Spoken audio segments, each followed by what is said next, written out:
ಭೂಕುಸಿತದಿಂದ ತತ್ತರಿಸಿರುವ ವಯನಾಡ್ನಿಂದ ಬರುತ್ತಿರುವ ಹೃದಯ ವಿದ್ರಾವಕ ಕಥೆಗಳು ಒಂದು ಬಗೆಯದಾದರೆ, ಮೇಘಸ್ಫೋಟ ಸಂಭವಿಸಿರುವ ಹಿಮಾಚಲ ಪ್ರದೇಶದಿಂದ ಬರುತ್ತಿರುವ ಮನಕಲಕುವ ದೃಶ್ಯಗಳದ್ದು ಮತ್ತೊಂದು ಬಗೆಯಾಗಿದೆ. ಹಿಮಾಚಲ ಪ್ರದೇಶದಲ್ಲಿ ನಡೆದ ಮೇಘಸ್ಫೋಟದಲ್ಲಿ ಇಡೀ ಗ್ರಾಮ ಸರ್ವನಾಶವಾಗಿರುವ ಹೃದಯ ವಿದ್ರಾವಕ ಘಟನೆ ನಡೆದಿದೆ. ಈ ದುರಂತದಲ್ಲಿ ಗ್ರಾಮದಲ್ಲಿ ಕೇವಲ ಒಂದೇ ಒಂದು ಮನೆ ಪಾರಾಗಿದ್ದು, ಇದು ಮೇಘಸ್ಫೋಟದ ತೀವ್ರತೆಯನ್ನ ಸೂಚಿಸುತ್ತದೆ ಎಂದು ವರದಿಯಾಗಿದೆ. ಜಿಲ್ಲಾ ವಿಪತ್ತು ನಿರ್ವಹಣಾ ಪ್ರಾಧಿಕಾರದ ಪ್ರಕಾರ ಶನಿವಾರದವರೆಗೆ ಒಟ್ಟು 53 ಮಂದಿ ನಾಪತ್ತೆಯಾಗಿದ್ದು, ಈವರೆಗೆ 6 ಮೃತದೇಹಗಳನ್ನು ವಶಪಡಿಸಿಕೊಳ್ಳಲಾಗಿದೆ. ಮೇಘಸ್ಫೋಟದೊಂದಿಗೆ ದಿಢೀರ್ ಪ್ರವಾಹವು ನುಗ್ಗಿದ್ದರಿಂದ ಹಿಮಾಚಲ ಪ್ರದೇಶದ ಕುಲ್ಲು, ಮಂಡಿ ಹಾಗೂ ಶಿಮ್ಲಾ ಪ್ರಾಂತ್ಯಗಳಲ್ಲಿ ವ್ಯಾಪಕ ಹಾನಿಯಾಗಿದೆ ಎಂದು ಹೇಳಲಾಗಿದೆ.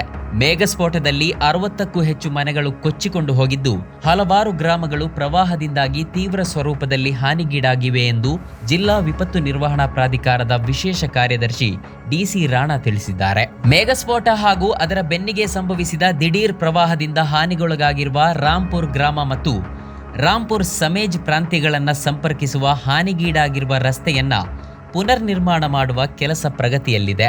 ಸಮೇಜ್ ಗ್ರಾಮದ ನಿವಾಸಿಯಾದ ಅನಿತಾ ದೇವಿ ಎಂಬವರು ಬುಧವಾರ ರಾತ್ರಿಯ ದುರಂತವನ್ನ ಹೀಗೆ ಮೆಲುಕು ಹಾಕುತ್ತಾರೆ. ನಾನು ಹಾಗೂ ನನ್ನ ಕುಟುಂಬವು ನಿದ್ರೆಗೆ ಜಾರಿದ್ದಾಗ ದೊಡ್ಡ ಶಬ್ದವೊಂದು ನಮ್ಮ ಮನೆಯನ್ನ ಅಲ್ಲಾಡಿಸಿತು. ನಾವು ಹೊರಗಡೆ ನೋಡಿದಾಗ ಇಡೀ ಗ್ರಾಮ ಕೊಚ್ಚಿಕೊಂಡು ಹೋಗಿತ್ತು.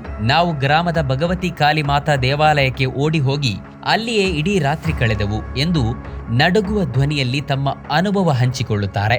ಈ ಸರ್ವನಾಶದಲ್ಲಿ ಕೇವಲ ನನ್ನ ಮನೆ ಮಾತ್ರ ಪಾರಾಗಿದ್ದರೂ ಉಳಿದೆಲ್ಲವೂ ನನ್ನ ಕಣ್ಣ ಮುಂದೆಯೇ ಕೊಚ್ಚಿಕೊಂಡು ಹೋಯಿತು. ನಾನೀಗ ಯಾರ ಜೊತೆಗೆ ಉಳಿಯಬೇಕು ಎಂಬುದೇ ನನಗೆ ತಿಳಿಯುತ್ತಿಲ್ಲ ಎಂದು ಅವರು ಭಾವುಕರಾದರು. ಇನ್ನೊಂದು ಮನಕಲಕುವ ಕಥೆಯಲ್ಲಿ ಸಮೇಜ್ ಗ್ರಾಮದ ಹಿರಿಯ ನಿವಾಸಿ ಬಕ್ಷಿರಾಮ್ ತಮ್ಮ ಸ್ವಂತ ನೋವನ್ನ ಕಣ್ಣಲ್ಲಿ ನೀರು ತುಂಬಿಕೊಂಡು ಹೀಗೆ ಹಂಚಿಕೊಳ್ಳುತ್ತಾರೆ.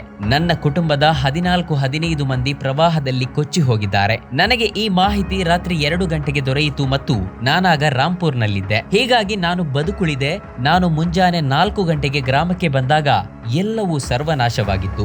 ನಾನು ನನ್ನ ಪ್ರೀತಿ ಪಾತ್ರರಲ್ಲಿ ಯಾರಾದರೂ ಬದುಕುಳಿದಿರಬಹುದು ಎಂಬ ನಿರೀಕ್ಷೆಯಲ್ಲಿ ಅವರಿಗಾಗಿ ಹುಡುಕುತ್ತಿದ್ದೇನೆ ಎನ್ನುತ್ತಾರೆ.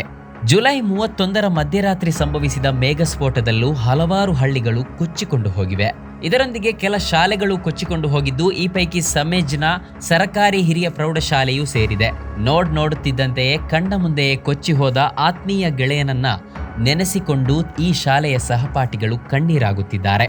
ನಮ್ಮ ಶಾಲೆಯು ಪ್ರವಾಹದಲ್ಲಿ ಕೊಚ್ಚಿ ಹೋಗಿದ್ದು, ನಮ್ಮ ಶಾಲೆಯ 8 ವಿದ್ಯಾರ್ಥಿಗಳು ನಾಪತ್ತೆಯಾಗಿದ್ದಾರೆ. ನಾವು ಹೇಗೆ ವ್ಯಾಸಂಗ ಮಾಡುವುದು ಹಾಗೂ ಸೆಪ್ಟೆಂಬರ್ನಲ್ಲಿ ನಡೆಯಲಿರುವ ಕ್ರೀಡಾಕೂಟದಲ್ಲಿ ಹೇಗೆ ಭಾಗವಹಿಸುವುದು ಎಂಬುದೇ ನಮಗೆ ತಿಳಿಯುತ್ತಿಲ್ಲ ಎಂದು ಭೀಕರ ದುರಂತದ ದುಸ್ವಪ್ನದಿಂದ ಇನ್ನೂ ಚೇತರಿಸಿಕೊಳ್ಳದ ವಿದ್ಯಾರ್ಥಿಗಳು ಪ್ರಶ್ನಿಸುತ್ತಾರೆ. ವಾಲಿಬಾಲ್ ಹಾಗೂ ಬ್ಯಾಡ್ಮಿಂಟನ್ ತಂಡದಲ್ಲಿ ಶಾಲೆಯ 8 ಬಾಲಕಿಯರು ಸದಸ್ಯರಾಗಿದ್ದರು. ಈ ಪೈಕಿ 3 ಈಗ ನಮ್ಮೊಂದಿಗಿಲ್ಲ. ಸೆಪ್ಟೆಂಬರ್ 15ರಂದು ನಿಗದಿಯಾಗಿರುವ ಕ್ರೀಡಾಕೂಟದಲ್ಲಿ ನಾವು ಹೇಗೆ ಭಾಗವಹಿಸುವುದು ಎಂಬುದೇ ತಿಳಿಯುತ್ತಿಲ್ಲ ಎಂದು 10ನೇ ತರಗತಿ ವಿದ್ಯಾರ್ಥಿನಿ ಅದಿತಿ ನೋವು ವ್ಯಕ್ತಪಡಿಸಿದ್ದಾರೆ. ಸ್ವತಂತ್ರ ಪತ್ರಿಕೋದ್ಯಮ ಇಂದಿನ ತುರ್ತು ಅದನ್ನ ವಾರ್ತಾ ಭಾರತಿ ಮಾಡ್ತಾ ಇದೆ. ನಮ್ಮ ಚಾನೆಲ್ ಅನ್ನ ಸಬ್ಸ್ಕ್ರೈಬ್ ಮಾಡೋದ್ರ ಜೊತೆಗೆ ಬೆಲ್ ಐಕಾನ್ ಒತ್ತಿ ನಮ್ಮನ್ನ ಬೆಂಬಲಿಸಿ. ಹಾಗೆ ನಮ್ಮ ಕಾರ್ಯಕ್ರಮಗಳನ್ನು ಲೈಕ್ ಮಾಡಿ, ಕಮೆಂಟ್ ಮಾಡಿ, ಅದನ್ನು ಬೇರೆಯವರಿಗೂ ಕೂಡ ಶೇರ್ ಮಾಡಿ. ಹೀಗೆ ನೀವು ಮಾಡಿದಾಗ ನಮ್ಮ ಚಾನೆಲ್ ಮತ್ತಷ್ಟು ಜನರಿಗೆ ತಲುಪತ್ತೆ. ಆ ಮೂಲಕ ನಮಗೆ ಸಹಕಾರ ಆಗುತ್ತೆ. ಇದು ನೀವು ಯಾವುದೇ ಖರ್ಚಿಲ್ಲದೆ ಮಾಡಬಹುದಾದ ಸಹಕಾರ. ಧನ್ಯವಾದ.